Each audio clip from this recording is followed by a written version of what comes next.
குளித்துறை மறைமாவட்டத்தினுடைய சமூக தொடர்பு ஊடகமான தேனருவி சமூக தொடர்பு ஊடகத்தின் நேயர்கள் அனைவருக்கும் அருமையான காலை வணக்கத்தை அன்போடு தெரிவித்துக் கொள்கின்றேன்.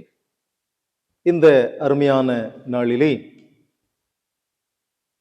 நம்முடைய மறைமாவட்டத்தின் ஒரு பேராளுமையாகிய அருட்தந்தை ஜேசுதாசன் தாமஸ் அவர்கள் தனது 91வது அகவையில் இன்னும் சந்திக்கின்றவர்களுக்கு தன்னுடைய புன்சிரிப்பால் அருமையான ஆசீரை வழங்கி கொண்டிருக்கின்றார். இன்னும் 10 நாட்களில் தன்னுடைய 63வது குருத்துவ அருள் பொழிவை கொண்டாட இருக்கின்றார்கள். இந்த மறைமாவட்டத்தில் பல்வேறு பணிகளை செய்தவர்கள். அவர் கால் பதிக்காத துறைகளே இன்று இல்லை என்று சொல்லக்கூடிய அளவிலே ஒரு பேராளுமையாக இருந்து வருகின்றார். அவரோடு இன்று நேர்காணல் மேற்கொள்வதிலே பெருமகிழ்ச்சி அடைகின்றேன். தந்தை அவர்களே, காலை வணக்கம். எப்படி இருக்கிறீங்க? சாமி, ரொம்ப சந்தோஷமா இருக்கு. காலை நேரத்துல ரொம்ப உற்சாகமா இருக்கும். பிறகு இந்த நிகழ்ச்சி நீங்க சொன்ன உடனே எனக்கு எண்ணம் எல்லாம் கடவுளுக்கு நன்றி என்கிற எண்ணம் தான் வந்தது. ஏன்னா நாம ஒன்றும் இல்லை, எல்லாம் கடவுளே செய்திருக்கிறார், அவருடைய கொடைதான் எல்லாம் என்ன எண்ணத்தை தான் நான் முதலாக பதிவு செய்ய விரும்பினேன்.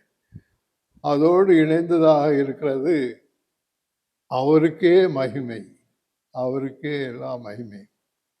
பிரான்சிஸ் காலஞ்சன் மேனாள் திருத்தந்தை பிரான்சிஸ் அவர்களுக்கு சிறுமலை தெரசா அதிகமாக பிடிக்கும். அவருடைய 150வது பிறந்த நாளை முன்னிட்டு அவர் ஒரு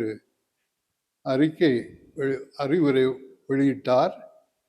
அதிலே அவர் என்ன சொல்லுவார் என்றால், அந்த தெரசாவுடைய வார்த்தை அவர் சொல்லுவார், I stand before you with empty hands. கடவுளிடத்துல நான் வெறும் கையோடு இருக்கிறேன் என்று சொல்லுவேன் என்று அதை மேற்கொள்ள அங்கே காட்டுகிறார். இறைவன் முன் வெறுமையான கைகளுடன் நான் நிற்கிறேன். எங்கள் பணிகள் யாவும் உமது பார்வையில் கரைப்பட்டதே. உமது அன்பிலே என்னை உமது நிலையான உடைமையாக ஏற்றுக்கொள்ளும் என்று வேண்டிக் கொள்வேன். இதையே நான் என்னுடைய வேண்டுதலாக வைத்திருக்கிறேன். கடவுளுடைய முன்னிலையில வெறும் கையோடு தான் நான் இருக்கேன். என்னுடைய வாழ்க்கையெல்லாம் இவ்வளவு நாளாக அவர் என்னை வழிநடத்தி இருக்கிறார். நன்றி உணர்வோடு நான் இங்கே அவருடைய முன்னிலையிலே நிற்கிறேன். மேனாள் திருத்தந்தையை மேற்கோள் காட்டி அழகான ஒரு தொடக்கத்தை தந்திருக்கிறீங்க.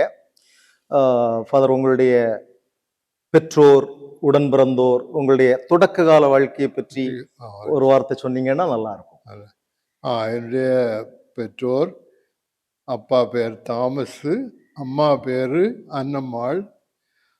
அந்த அப்பா ஊர் திங்கள் சந்தை, இப்பொழுது திங்கள் நகர் என்று அறியப்படுகிறது. அம்மா அன்னம்மா ஊர் தக்கலை அருகில் உள்ள மணலி. அப்போ அவர்களுடைய அந்த குடும்பம் திங்கள் சந்தையில் எங்களுடைய வீடு இருந்தது. ஒரு நடுத்தரமான வீடு தான். ஒரு கூட்டு குடும்பமாக நாங்கள் அங்கேயே வாழ்ந்து கொண்டிருந்தோம்.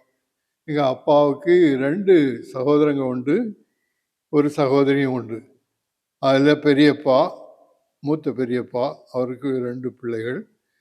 பிறகு சகோதரி தயனேசி அவர்கள் அத்தை, திருமணம் ஆகாமலே இருந்தாங்க. ஒரு சிறு தொழில் செய்து அவங்க பிழைத்து கொண்டிருந்தார்கள். இப்படி ஒரு கூட்டு குடும்பமாக நாங்கள் வளர்ந்தோம். அதனால் அதில் ஒருவரை புரிந்து கொள்கிறதும் ஒருவரை ஏற்றுக்கொள்கிறதும் ஒரு பாணியாக அது அமைந்தது, பழக்கமாக அது அமைந்தது. உங்களுடைய உடன் பிறந்தவர்கள் எத்தனை பேர்? எப்படி? உடன் பிறந்தது நான் மூத்தவன். அடுத்தது எனக்கு தங்கச்சி, அவர் அரு சகோதரி ஃபெப்ரோனியா, அந்த கார்மேல் சபையில் சேர்ந்திருந்தா. இறந்துட்டா, 2020 இறந்து விட்டார்கள். ஒரு அடுத்த தம்பி இன்னாசி தாமஸ் கொலசேரத்தில் வீடு வைத்திருந்தார். அப்புறம் அவரும் 2009 இறந்துட்டார். அப்புறம் இளைய தம்பி தேவசகாயம் இந்த கோவிட் காலத்தில் 2021 இறந்துட்டாங்க. அதனால சகோதரங்கள் எல்லாம் இறந்து விட்டார்கள். நான் இப்போ தனியாக இருக்கிறேன்.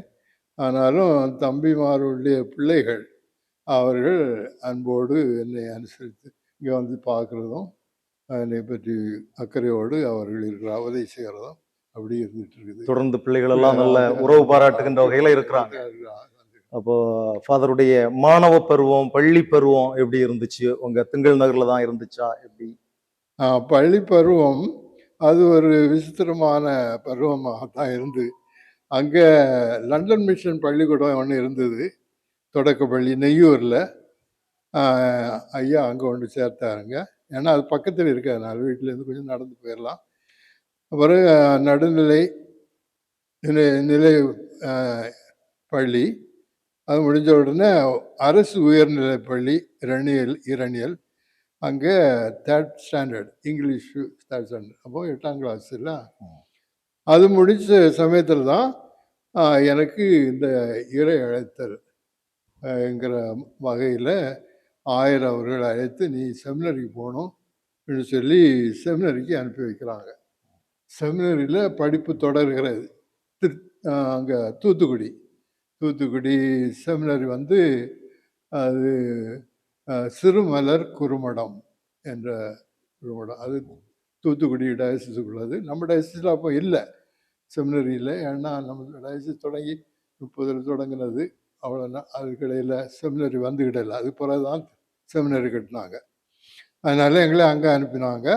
அங்கே 3 வருடங்கள் உயர்நிலைப்பள்ளி நிறைவு வர அங்கே படிப்பு இருந்தது. அழைத்தலை பத்தி தொடங்கிட்டீங்க. அப்ப அழைத்தலுக்கு உங்களுக்கு தூண்டுதலாக ஏதாவது ஒரு அருட்பணியாளரோ அருட்சகோதரியோ யாராவது இருந்திருப்பாங்களே கட்டாயம்? ஆமா, அது குடும்ப சூழ்நிலையிலேயே இருந்தது. அங்கேயே அந்த பேச்சு இருந்தது. எனக்கு ஒரு சாமியார் வரணும். என்னுடைய தாத்தா அவர் வந்து உதயசேராக இருந்தார் தக்கரையில். அப்போ அவருக்கு அந்த கோயில் பற்றி ஆர்வம் எல்லாம் இருந்தது. குடும்பத்தில் ஒரு சாமியார் இருந்தால் நல்லா இருக்குமே அடிக்கடி அவர் சொல்லுவார். ஆனால் அதை நான் அவ்வளோ உள்வாங்கிக்கிடல. பிறகு எனக்கு இந்த எண்ணத்தை தந்தது வந்து புதன்மை எடுத்தால் நாம் இது பீட சிறுவெல்லாம் இருக்கலாம். அப்போ அடிக்கடி பூசைக்கெல்லாம் போவேன். அதை பங்கு தந்தை கவனித்திருந்தார். அப்போ அவருடைய தூண்டுதல் தான், அவர் தான் அனுப்பி வைத்தது. அவர்களுக்கு அந்த இது இருக்குது, முகாம் இருக்குது, தேர்வு நடக்குது அப்படின்னு சொல்லி இப்போ அங்கேருந்து இன்னும் 2 பேரும் சேர்த்து 3 பேராட்ட அனுப்புகிறாரு. அப்போ தேவ அழைத்தலன்னு சொல்லும்போது அது அந்த பங்கு தந்தையினுடைய ஒரு தூண்டுதலால் வந்தது. அந்த பங்கு தந்தை யாருன்னு அதற்கு ஞாபகத்துல? ஆமா, பெரிய ஆளுமை. அவரு முன்னால ரெக்டரா எல்லாம் இருந்ததாக சொல்லுவாங்க, அப்படிதானே? அவரு ரெக்டரா இருக்கல, பெரிய பங்குகள்ல எல்லாம் இருந்து மாங்குழி பங்குலையும் எங்களுக்கு ரொம்ப வருஷம் அங்க பங்கு தந்தையா இருந்தார். அதுக்கு 17 வருஷம். அப்போ அவருடைய காலத்துல தான் அவர் அனுப்பி வச்சாரு. ஆயர் ஆஞ்சசுவாமி ஆண்டவர் அவங்க எல்லாம் தேர்வு செஞ்சிருக்காங்க இல்லையா? கேள்விகள் கேட்டாங்க. எனக்கு ஞாபகம் இருக்குது இந்த சின்ன குறிப்பிடத்தில் உள்ள கேள்விகள். அது சொன்னா நீ உன்னை தேர்ந்தெடுத்திருக்கு சொல்லிட்டாங்க. ஓகே, ஆயர் ஆஞ்சசுவாமி உங்களை தேர்ந்தெடுத்திருக்காங்க. பிறகு இளங்குறுமடம் தூத்துக்குடியில படிச்சீங்கன்னு சொன்னீங்க. அப்போ அதுக்கு பிறகு தத்துவயியல் இறையியல் எல்லாம் படிச்சது எந்த இடங்கள்ல எல்லாம் படிச்சீங்க? அது சாமி ரொம்ப உஜாரா இருக்கும் பார்த்துக்கிட்டு. எனக்கு செமினார் முன்னால குறிப்பா அவங்களுக்கு சொல்லணும்னு நினைக்கிறேன். ஏன்னா அது வந்து குருமடங்கள் எத்தனை 6 குருமடங்கள் 6 குருமடங்களை படிச்சிருக்கிறீங்க. இதே போல் சிறுமலர் குருமடத்தை சேர்த்து படிப்பு முடிச்ச பிறகு அடுத்தது முதல்ல அலோசியஸ் குருமடம் நம்ம குருமடத்தில் நீங்க படிச்சுட்டு இருக்கும் போதே இங்க ஆரம்பிச்சாச்சு. ஆமா, இல்ல அப்பதான் நாங்க தான் முதல் பேட்ச் 1552 முதல் பேட்ச் லத்தீன் சொல்லி தந்தாங்க. ம்ஹும். அப்புறம் பியூசிக்குள்ள இங்கிலீஷ் பாடங்கள் எல்லாம் சொல்லி தந்தாங்க. அப்போ மொழி ஒரு பக்குவம் அங்க ஏற்பட்டது. அப்போ கோட்டார்ல அலோசியஸ் செமினரி தொடங்கின காலத்துல முதல் பேட்ச் நீங்க தான். ஆமா.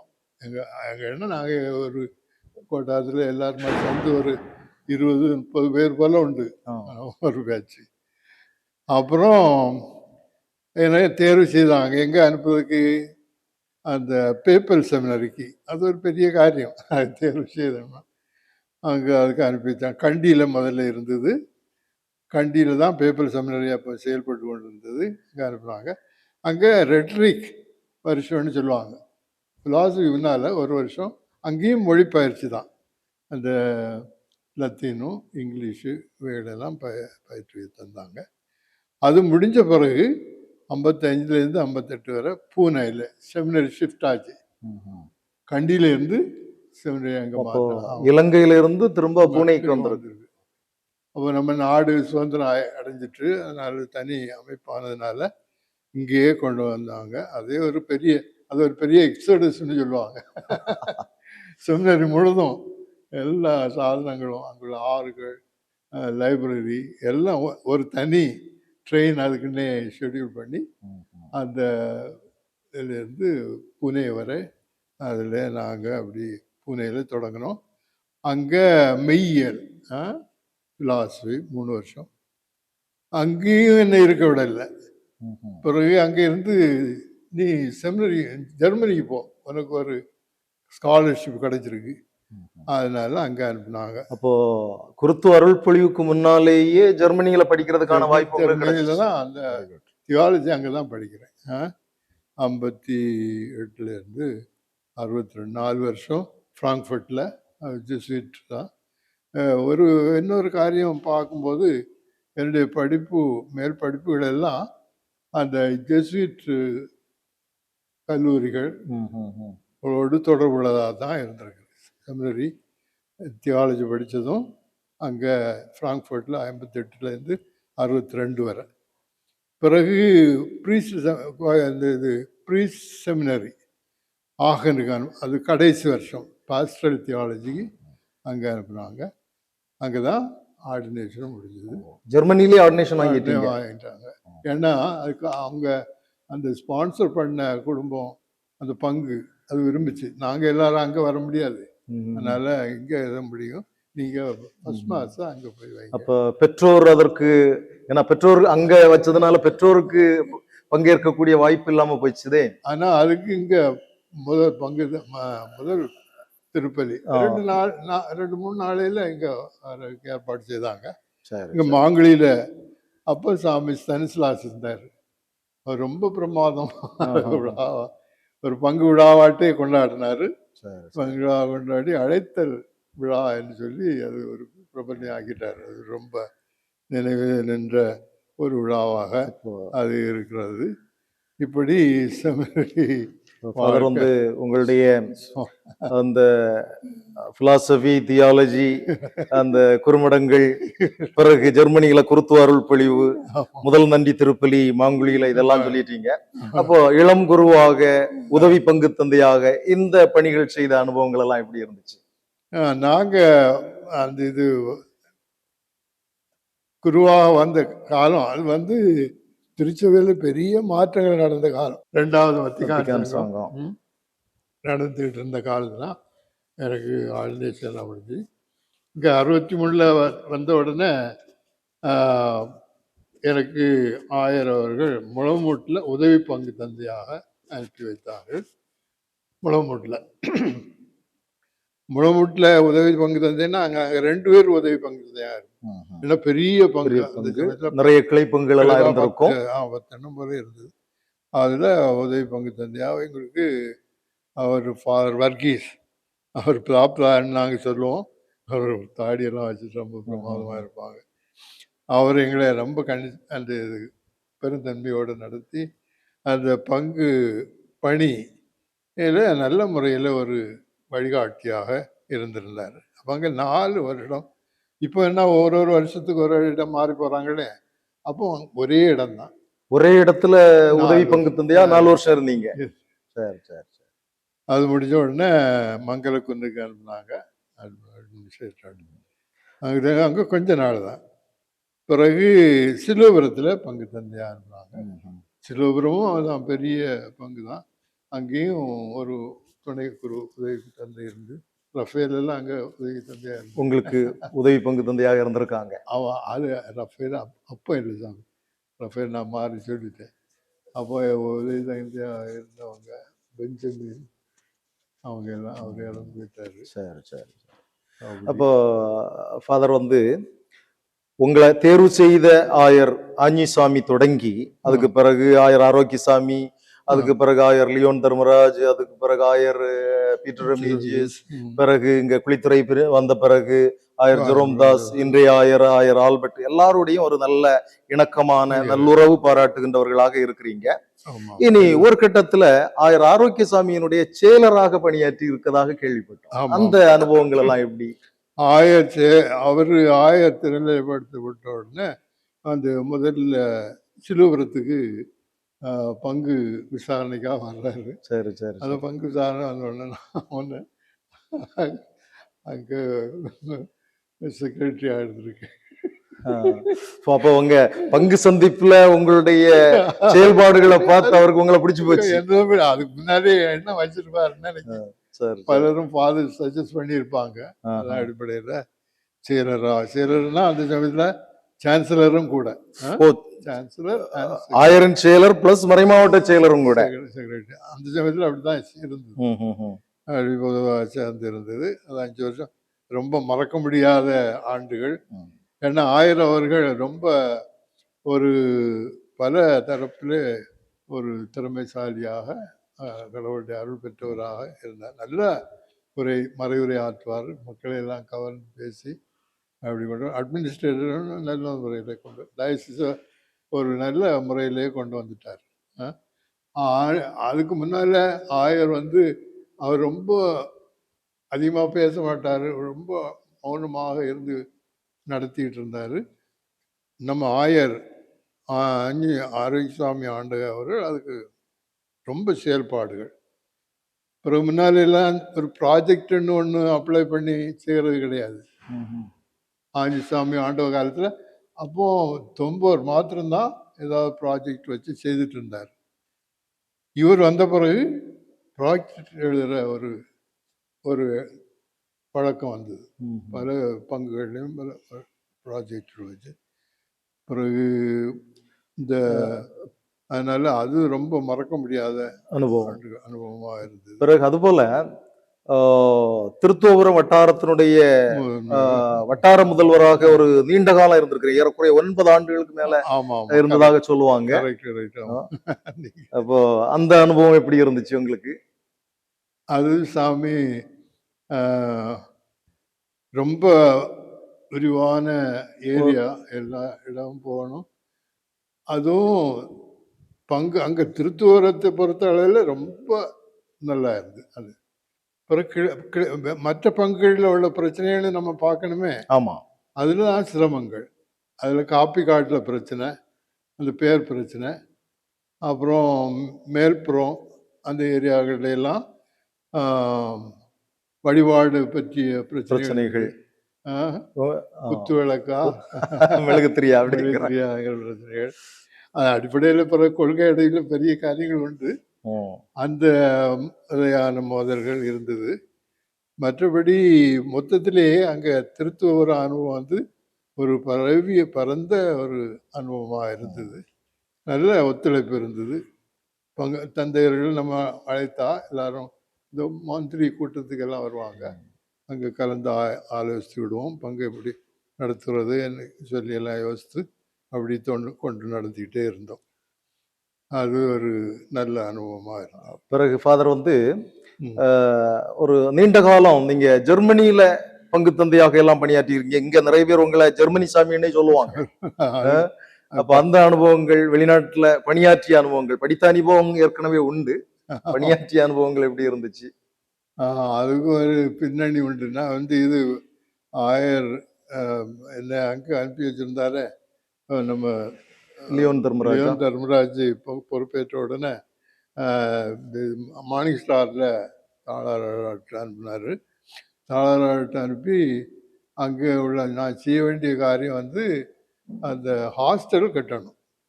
ஹாஸ்டல் பிஷப் ஹவுஸ் பக்கத்தில் செயல்பட்டு இருந்தது யூத் சென்டரில். அதை வந்து சுங்காங்கடையிலே ஹாஸ்டல் காலேஜ் பக்கத்துலேயே கட்டணும்னு சொன்னான். அதுக்கு இடையெல்லாம் தேர்ந்தெடுத்து அதை கட்டி முடிச்சிட்டோம். அதில் கொஞ்சம் கடன் வந்தது.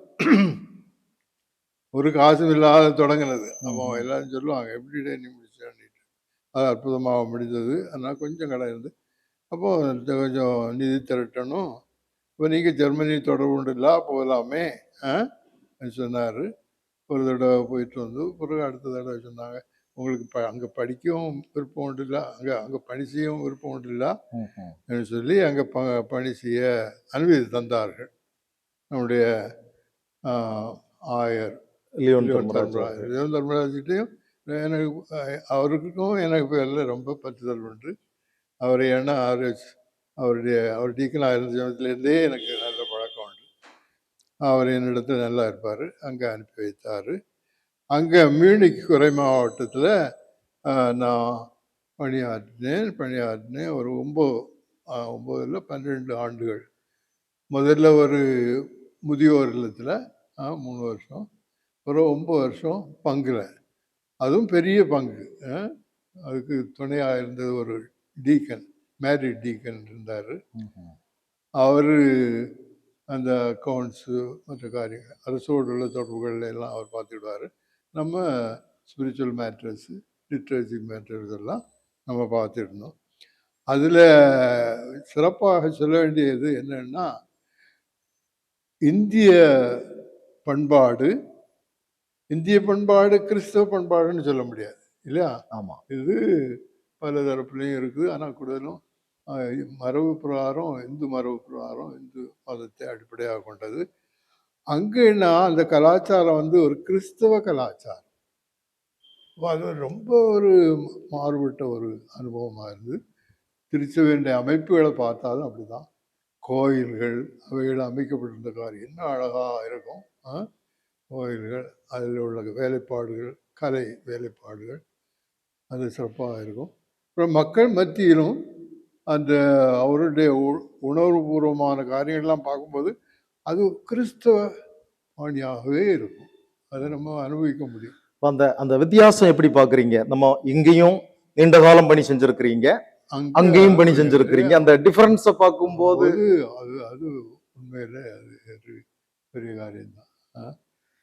எதை நல்லதுன்னு சொல்லுவீங்க? அது அந்த உங்களுடைய அனுபவத்தை பொறுத்த மட்டும் எது நீங்க என்ஜாய் பண்ணி அனுபவிச்ச அந்த அனுபவமாக இருந்தது? அந்தந்த சூழ்நிலைக்கு ஏற்றபடி அந்தந்த இது நல்லா இருக்கு. இப்போ அங்கே உள்ளதை இங்கே கொண்டு வைக்க முடியாது.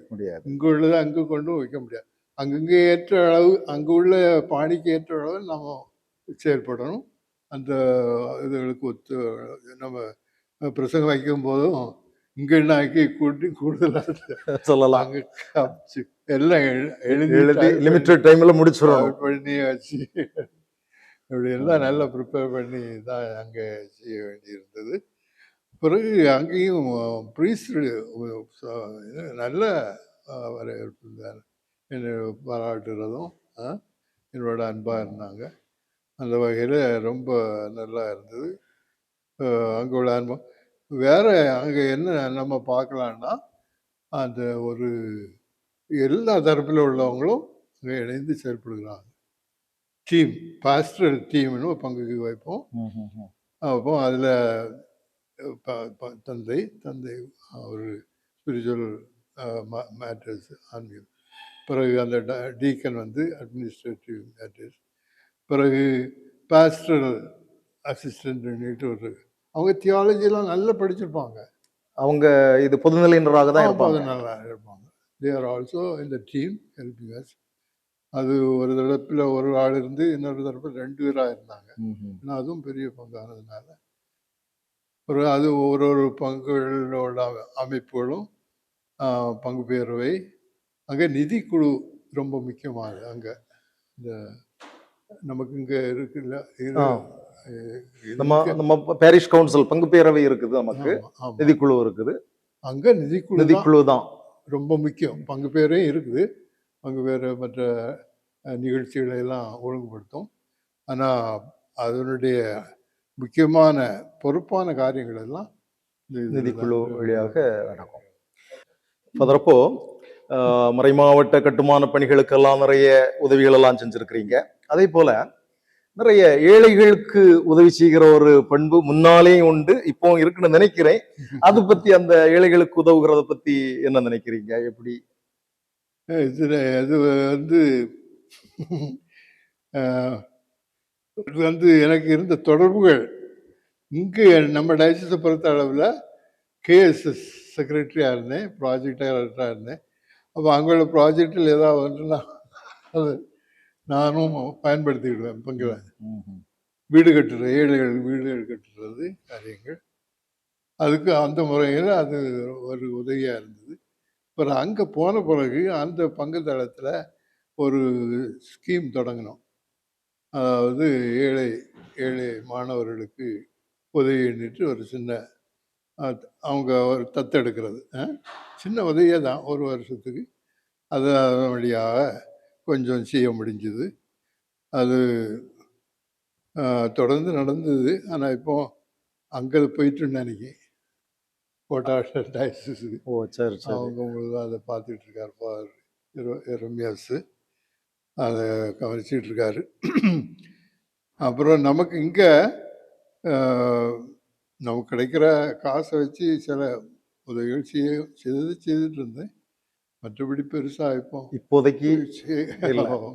நிதி உதவி இல்லை. ஆனால் நம்ம கரிசனை அதெல்லாம் காட்டிக்கிடுவோம், அது ஈடுபாடு காட்டிக்கிடுவோம். ஃபாதர், உங்களுடைய பொழுதுபோக்காக நீங்க என்ன செய்வீங்க? இது ஆன்மீக பணி எக்கச்சக்கம் இருக்குது, நிர்வாக பணி எல்லாம் இருந்தாலும் உங்களுடைய தனிப்பட்ட பொழுதுபோக்குன்னு எதை சொல்லுவீங்க? வாசிக்கிறது இல்லையா? வாசிக்கிறதும் குறிப்புகளை எழுதுறதும். சரி சரி. மற்றபடி அந்த வகையில் நான் நிறைய முகங்களை சந்திச்சிருக்கேன். சரி சரி சரி. அப்புறம் அதாவது இந்த இன்னும் 10 நாட்கள்ல 63 ஆண்டுகளை குருத்துவ வாழ்வில் நிறைவு செய்றீங்க. அப்போ இந்த இந்த வாழ்க்கை பயணம் எப்படி இருந்துச்சு? இந்த குருத்துவ வாழ்க்கை பயணம் எப்படி இருந்துச்சு? 63 ஆண்டுகள் ஒரு நெடிய காலம். நாங்க எல்லாம் பிறக்கிறதுக்கு முன்னாலே நீங்க குருத்துவ அருள் படி பெற்றாச்சு. அதுல சாமி, அதை இது சொல்லணும்னா, எனக்கு ஒரு நண்பர் கூட படிச்சவர், அவர் சொல்ற ஒரு காரியம் எனக்கு இப்பவும் ஞாபகத்தில் இருக்கு. அதாவது, you don't have an analytical mind. Analytical மைண்ட்னா பகுப்பாய்வு செய்து உள்வாங்குகிற மனநிலை. நீங்க வாசிக்கிறத அப்படியே மனதில் எடுத்துடுறீங்க. ஆனால் அதனுடைய கூடுதல் குறைவு ஒன்றும் நீங்கள் அரிசி பார்ப்பதில்லை, விமர்சனம் செய்கிறதும் கிடையாது. சில வேளை எனக்கு அந்த தைரியம் இல்லாமல் இருந்திருக்கும்னு நினைக்கிறேன். எவ்வளவோ காரியங்கள் நான் உள்வாங்கி இருக்கோம், ஆனால் அதை அப்படியே இருக்கும். மற்றபடி அதை பகுப்பு ஆய்வு செய்து ஒரு கிரிட்டிக்கல் மைண்டோட விமர்சித்து அது மற்றவங்களுக்கு எடுத்து சொல்லக்கூடிய அந்த திறமை, அது நான் வளர்த்துக்கிடல, அது எனக்கு அமையவும் இல்லைன்னு தான் நினைக்கிறேன். அமைஞ்சிருக்கும், அதை வளர்த்துக்கிட்ட பிறகு நீங்கள் கொஞ்சம் வாசிப்புன்னு சொன்னேன்னே, எனக்கு பிடித்தமான ஒரு பிலாசபர் வந்து மார்ட்டின் ஹைடகர். ரொம்ப கடினமான ஆள், புரிந்து கொள்வதற்கு ரொம்ப. அவருக்கு திங்கிங் உங்களுக்கு பிடிக்கும். அதை என்னுடைய ஃப்ரெண்டு இன்ட்ரடியூஸ் பண்ணி விட்டாரு. அது அப்படியே தொங்கிக்கிட்டே இருந்தது, இன்னும் தொடர்ந்துக்கிட்டே இருக்கு. அவருடைய புத்தகங்களை வாசிக்கிறோம், அவருடைய புத்தகங்களை இப்போ மொழிபெயர்ப்பில் இருந்தாலும் வாசிக்கிறோம். இந்த இடைக்கு ஒரு புத்தகத்தை. இந்த நீண்ட கால இந்த பணி அனுபவத்துல சந்திச்ச சவால்கள் ஏதாவது உண்டா? சவால்கள் சாமி, இந்த அவங்களுக்கு உள்ளாலே பங்கு தளத்துல 2 பிரிவுகள்னு வரும்போது அது சமாளிக்கிறது தான் ரொம்ப சிரமமாக இருக்கு. அது விட்டு கொடுக்குற மனப்பான்மை இல்லாமல் இருந்தாங்கன்னா அது ரொம்ப சிரமமாக தான் இருக்கு. அது எங்கே அந்த இது, நான் அங்கே மரங்குடியிருப்பில் இருக்கும்போது அங்கே நடந்த நிகழ்ச்சி. பங்கு பேரையில் தீர்மானம் பண்ணது, ஆனால் ஒரு குரூப்பு ஒத்து வரல.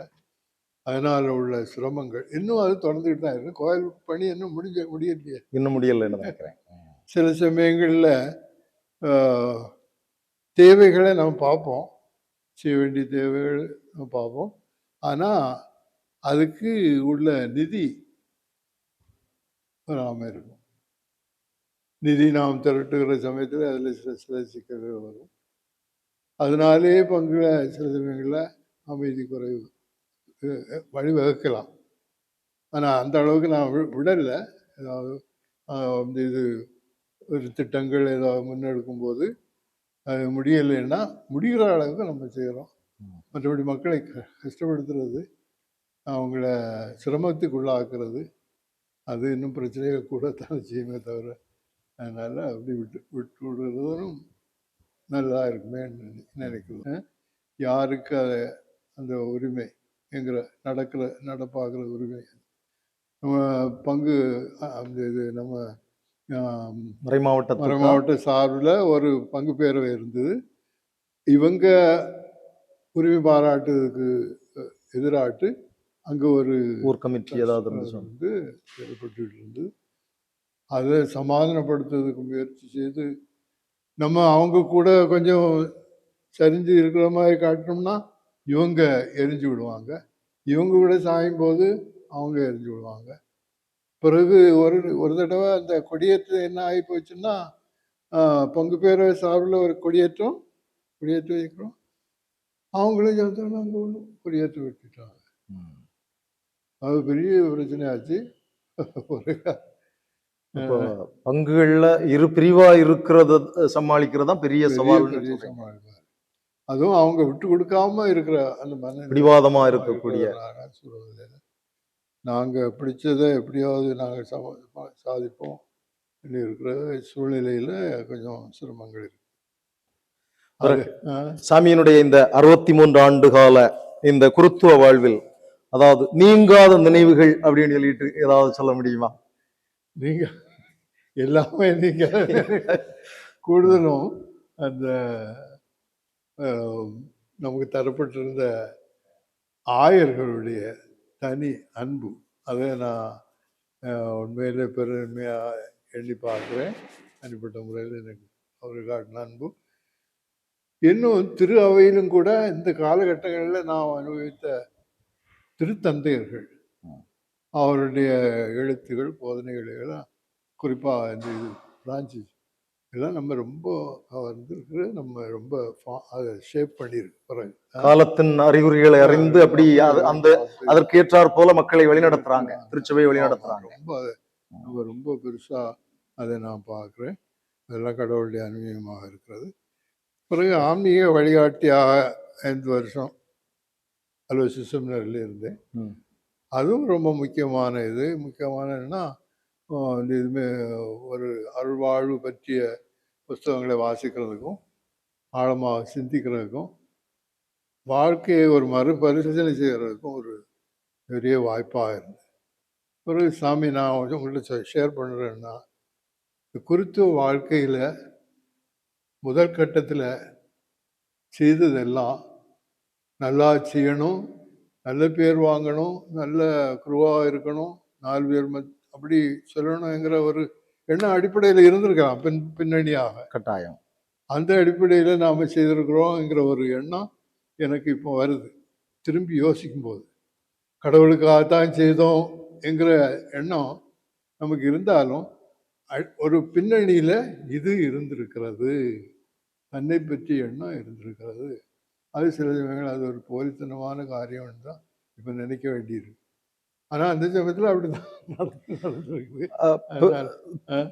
அதை இப்போ விமர்சிக்கும் போது அதனால என்ன செய்கிறது எனக்கு தெரியல. ஆனாலும் அது அப்படிதான் இருந்திருக்கு சில சமயங்கள். பிறகு ஃபாதரை பார்க்கும்போது, அதாவது எல்லார்கிட்டையும் ஓரளவுக்கு இனிமையாக பழகக்கூடிய, எந்த எதிர்ப்பாளர்களும் இல்லாத ஒரு சூழ்நிலையை பார்க்க முடியும். அதை எப்படியாக நீங்க இவ்வளவு நீண்ட காலம் அப்படி மெயின்டைன் பண்ணிட்டு இருக்கிறீங்க?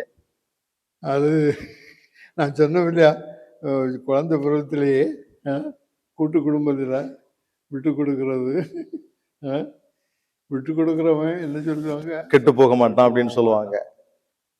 ஒரு அந்த அந்த அட்ஜஸ்ட் பண்ணி போகிறது. நான் பிடிச்ச மாதிரி தான் எல்லாம் நடக்கணும், அந்த பணியே கிடையாது. எல்லாருக்கும் அவங்கவுங்க கருத்துகள் இருக்குது, அவங்கவுங்களுடைய பார்வை இருக்குது. அதை நான் மதிக்கிறதுக்கு உள்ள ஒரு இது கற்றுக்கிட்டேன். அப்புறம் மற்றவங்களையும் நான் ஒரு குறைந்த நிலையில் அவங்கள பார்க்கறது இல்லை. எல்லாரையும் ஒரு சமமாக பார்க்குற ஒரு பண்பை வைத்திருக்கிறேன். அது உண்மையிலே நல்லா தான் இருக்கு. அது நமக்கும் சந்தோஷமா தான் இருக்கு. ஆமா, அது உண்மையிலேயே எங்களுக்கெல்லாம் ஒரு எடுத்துக்காட்டான நிலையில தான் அந்த வகையில நீங்க இருக்கிறீங்க. அது அதனால பிரச்சனைகள் வராது என்று சொல்ல முடியாது. சில சமயங்கள் வந்தாலும். பிறகு நீண்ட நெடிய கடுமையான உழைப்பை முடிச்சிட்டு இப்போ ஒரு ஓய்வு நிலைக்கு வந்திருக்கிறீங்க. அப்போ இந்த நிலை பத்தி என்ன நினைக்கிறீங்க? நீண்ட காலம் பணி செஞ்சுக்கிட்டு ஆக்டிவான மினிஸ்ட்ரியில இருந்துகிட்டு இப்போ முதுமை அப்படி ஒரு சூழ்நிலை வரும்போது கொஞ்சம் ஓய்வெடுக்கக்கூடிய அந்த ஒரு நிலையில இருக்கு. இந்த நிலையை எப்படி பாக்குறீங்க? இந்த நிலையும் ஒரு அர்த்தமுள்ளதாக தான் இருக்கு. வாழ்க்கையில இதுவும் வேண்டியதாக தான் இருக்கு. ஒரு ருக்ஷான்னு சொல்லுவாங்க, ஒரு பின்னோக்கிய பார்வை. மனுஷன் முன்னோக்கி வாழணும், ஆனா அவனை பின்னோக்கி உள்ள பார்வையும் இருக்கணும். இப்படி இருந்திருக்கிறோம் என்கிறதும் நாம மனசுல வச்சிருக்கணும். அது அந்த அடிப்படையில் நம்ம முன்னோக்கி செல்லும்போது இதனுடைய தாக்கத்துல அது அப்போ இப்படி எடுத்துக்கிடலாமா? அதாவது அந்த நாட்கள்ல கடுமையாக உழைத்து ஆக்டிவா மினிஸ்ட்ரி பண்ணதை இப்ப செரிஷ் பண்ணிட்டு இருக்கிறீங்க அப்படின்னு எடுத்துக்கிடலாமா? அப்படின்னு எடுக்கலாம். நான் சொன்ன இல்லையா, அதுலயும் விமர்சனம் இருக்கு. அது எவ்வளவு தூரத்துக்கு அது இன்னும் கூடுதலாக இறைவனை சார்ந்ததாக இருந்திருக்க வேண்டும். அப்படிதான் இருந்திருக்கும்னு நினைக்கிறேன். பிறகு நம்முடைய மகிழ் இல்லம், நம்முடைய மறை மாவட்டத்தினுடைய மூத்த குருக்கள் தங்குகின்ற இந்த இல்லத்துல இப்ப இருக்கிறீங்க. இந்த மகிழ் இல்ல சூழ்நிலையை பத்தி என்ன சொல்றீங்க? மகிழ் இல்லமும் இதுவும் கடவுள் கொடுத்து வச்சதுன்னு தான் சொல்லுவேன். குருக்களுடைய மத்தியில் இருக்கிறது. அதுக்கு முன்னால ஃபாதர் ரசராஜ் வச்சிருந்த அந்த ஹாப்பி ஹோம், அதுல பொதுநிலையினர் எல்லாரும் இருந்தாங்க. அவங்கெல்லாம் வந்திருக்காங்க அங்க. எல்லாரும் இருப்பாங்க. அதுல நம்ம ப்ரீஸ்ட்ங்கிற முறையில அது கொஞ்சம் ஒரு சிரமம் இருந்தது. இங்கன்னா நம்ம தானே சிரமங்கள். அப்போ இங்கேயும் உங்களை விட மூத்தவங்க இருக்காங்களான்னு தெரியல, உங்களுக்கு பிறகு பணி செய்தவங்க அப்படி எல்லாம் இருக்காங்க. இந்த அனுபவங்கள் நல்லா இருக்குது. நல்லா இருக்கு. நல்லா நாங்க ஷேர் பண்ணிக்கிடுவோம். நல்லா டயசிஸை நல்லா கவனிச்சுக்கிடுது. சிஸ்டர்ஸ் பொறுப்பாக இருக்காங்க. 2 சிஸ்டர்ஸ் இருக்காங்க. நாங்கள் 4 பேர் இருக்கோம். 2 சிஸ்டர்ஸ், ஒரு நர்ஸ் உண்டு, இன்னும் கிச்சன் டிபார்ட்மெண்ட். எங்கள் தேவைகளுக்கு ஏற்ற வகையில் சமையல் செய்து தர்றாங்க. சரி, வெரி குட். அப்போ ஹாப்பியா இருக்கிறீங்க. ரொம்ப சாமி இது கொடுத்து வச்சதுன்னு தான் சொல்லணும். குடும்பங்கள்ல எல்லாம் இவ்வளவு தூரத்துக்கு அமைஞ்சுக்கிடாது. அப்போ இந்த சூழ்நிலையில இளம் குருக்களுக்கு, இன்று ஆக்டிவ் மினிஸ்ட்ரியில இருக்கிற இளம் குருக்களுக்கு சாமி சொல்ல விரும்புகின்ற செய்தி எதுவாக இருக்கும்? இதுல இது அவங்களுடைய ஷேரிங்கெல்லாம் நான் சில அவங்க ஷேர் பண்ணுவாங்க. சில சமயங்கள் இப்போ உள்ள குருக்களுக்கு சிரமமாக தான் இருக்கு. முன்னால நாங்கள் வாழ்ந்த சமயத்தில் அல்லது நன்மையில் இருந்த சமயத்தை விட இப்போ உள்ள பங்கு தளங்கள்ல உள்ள மக்கள் அதிகமான சவால்கள் இருக்கும்னு சொல்றீங்களா? அன்றைய விட இவங்களுக்கு அது நம்ம தான் ராஜாசாமி பங்கு தான் இல்லை, அப்படி இல்லை. எல்லாரும் படிச்சுட்டு வந்துருக்காங்க. எல்லாம் நம்ம விட அதிகமாக படிச்சிருக்காங்க. அவங்க திறமைசாலிகளாக இருக்காங்க. அதனால அவங்க பங்கு தந்தைன்னு அவ்வளோ கண்டுக்கிடலைன்னு சொல்ற ஒரு எண்ணம் அந்த பணிபுரிகிற அப்போ இளம் தந்தை பங்கு தந்தை இளம் குருக்கள் இன்றைக்கு அதிக சவால்களை சந்திக்கிறாங்கன்னு சொல்றீங்க. இந்த சவால்களை இப்ப நீங்க உணர்றீங்க. நீங்க பணி செய்த காலம், இன்றைய காலகட்டம், இதை பார்க்கும்போது இவங்க ஏராளமான சவால்கள். இந்த சவால்களை எதிர்கொள்ள இளங்குருக்களுக்கு ஏதாவது சாமி ஒரு ஆலோசனை சொன்னீங்கன்னா நல்லா இருக்குமே. ஆலோசனையா நம்ம சொல்லுறது இல்லை சாமி. அவங்களாவே கண்டுபிடிக்கணும். அவங்களாக இருந்துட்டா போதும். அவங்களா இருக்கணும். இந்த ஒரு ஒரு ஆள் சொல்லிச்சு, நீங்க ஒரு குருவாகிறதுக்கு 10 வருஷங்கள் நீங்க தயார் செய்கிறீங்க. ஒரு குருவா வராரு. அவர் ஒரு மனுஷன் ஆகிறதுக்கு நாங்க ஒரு 10 வருஷம் பாடுபட வேண்டியிருக்கு. ஒரு மனுஷத்தன்மையோடு அவர் நடக்கிறதுக்கு இன்னும் ஒரு 10 வருஷங்கள் அவர் அனுபவிக்க வேண்டியிருக்கு. அதுக்கு பிறகுதான் அவர் கொஞ்சம் உணர்ந்து வர்றாரு. இல்லை ஒரு ஆள் அவர் ஜோக்கிங்கில் சொன்னாரோ என்னவோ தெரியல, அதுல கொஞ்சம் ஏதோ ஒரு உண்மை இருக்கிற மாதிரி தெரியுது. ஏன்னா சிலர் என்ன நினைப்பில் இருக்கிறாங்க, நான் குருவாக வந்திருக்கேன் பங்குல, நான் சொல்ற மாதிரி தான் எல்லாம் நடக்கணும். பிறகு பெரியவங்களை அவங்க மதிக்கிறதும் இல்லை சில சமயங்கள். அதெல்லாம் that will have its effect on them, you know. அதே மாதிரி அவங்க எவ்வளவு அன்பாக அவங்கள்ட்ட பழகுறாங்களோ அது அவங்கள்ட்ட தனியாக அவங்களுக்கு திரும்ப வரும். நம்ம எந்த அன்பை கொடுக்குறோமோ அந்த அன்பு கட்டாயம் அவங்களுக்கு வரும். அதனால அன்போடு உங்களுடைய பணிகளை அணுகுங்கள். உங்கள் திறமை இருக்கும், அறிவு இருக்கும். ஆனாலும் அவங்க உங்களோட அதிக வருஷமாக அங்கேயே இருக்கிறாங்க. நீங்கள் இன்னைக்கு வந்திருக்கிறீங்க. அதனால முதல்ல அதை தெரிஞ்சுக்கிடணும். முதல்ல நீங்கள் இருக்கிற இடத்த தெரிஞ்சுக்கிடணும். சாமி நீங்கள் இளஞ்செய்தியில் அந்த வீடு சந்திக்கிற மாதிரி அதெல்லாம் அவங்க அதுக்கு முன்னுரிமை கொடுக்கணும். மக்களை அறிந்து முடிய எந்த மக்கள் என்கிற உணர்வோடு பணி செய்தாங்கன்னா அவங்களும் தந்தையோரோடு நம்முடைய திறமைகள் அல்ல, அதற்கு மேலாக அன்பை மையப்படுத்தி நம்முடைய பணி இருக்கணும்னு சொல்றீங்க. ஆமா, அந்த மனித தன்மை. அப்போ நம்முடைய தேனருவி சமூக தொடர்பு நேயர்களுக்கு சாமி சொல்ல விரும்புற செய்தி என்னது? தேனருவி ரொம்ப சிறப்பாக வளர்ந்து கொண்டு இருக்கிறது. அந்த தொடக்க காலங்கள்லாம் தெரியும். அது பேர் போட்டதுமே அது எப்படி என்னென்ன பேரடா போடுறது யோசித்து அருவின்னு போட்டாங்க. அந்த டீம்ல பேர் தேர்வு செய்த டீம்ல இருந்தீங்களோ? இருக்குல்ல, ஆனா அது அவங்க தேர்ந்தெடுத்து அதனால ஒரு அருவி மாதிரி தேன் பொழிந்து கொண்டே இருக்கிறது. நல்ல படைப்புகள் உண்மையில் சில சமயங்களில் வெரி மீனிங்ஃபுல்லாக இருக்குது. நான் ரொம்ப பாராட்டுறேன். அதில் ஈடுபடுகிறவங்களுக்கு எல்லாருக்கும் வாழ்த்துக்கள், பாராட்டுகள். கங்க்ராச்சுலேஷன்ஸ். இன்னும் நல்ல முறையில் வளர்த்து கடவுள் ஆசீர்வதிக்கட்டும் என்று வாழ்த்துக்கிறேன். அதை பயன்படுத்துகிறவங்களுக்கும் அது ரொம்ப ஒரு வழிகாட்டியாகவும் ஒரு ஒளியாகவும் திகழட்டும். என் தந்தை சுனிலுக்கு நேரடியாக பாராட்டு இதுக்கு ஏற்பாடு செய்திருக்கிறாங்க. ஒரு கலைஞர். தந்தையவர்களே, இந்த அருமையான நாளிலே உங்களுடைய நேரத்தை எங்களோடு செலவிட்டு உங்களுடைய நீண்ட நெடிய பணி வாழ்வின் அனுபவங்களை அருமையாக பகிர்ந்து கொண்டீர்கள். அதற்காக உங்களுக்கு நன்றி செலுத்துகின்றேன். அதே வேளையில் இன்னும் 10 நாட்களில் உங்களுடைய குருத்துவ அருள்பொழிவு நாள் வர இருக்கின்றது. அதற்கான வாழ்த்துக்களையும் முன்கூட்டியே தெரிவித்து விடைபெறுகிறேன். நன்றி, வணக்கம். வாழ்க வாழ்க.